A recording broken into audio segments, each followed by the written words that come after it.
Visakhapatnam railway స్టేషన్లో ఒక కొత్త ఎంప్లాయీ అడుగుపెట్టాడు.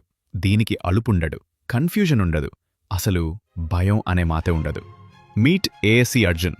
ఇది కేవలం ప్యాసింజర్లకి దారి చూపించడానికి మాత్రమే కాదు, మీ సేఫ్టీని కాపాడటానికి డిజైన్ చేసిన హ్యూమనాయిడ్ రోబోట్. ఇది మేక్ ఇన్ ఇండియా, ఇంకా చెప్పాలంటే మన మేడ్ ఇన్ వైజాగ్ ప్రైడ్.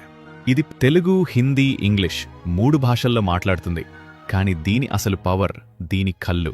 ఇది 24 అవర్స్ ప్లాట్ఫామ్ మీద తిరుగుతూ ఆర్టిఫిషియల్ ఇంటెలిజెన్స్తో క్రౌడ్ని స్కాన్ చేస్తుంది. ఎవరైనా క్రిమినల్ కనిపిస్తే ఫేస్ రికగ్నిషన్తో పట్టుకుంటుంది.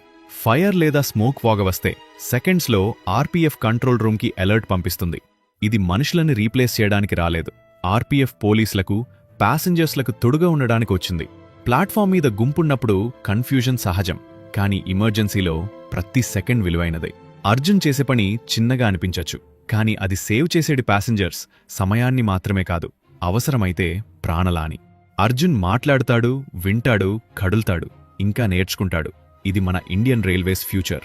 ఒక స్టేషన్తో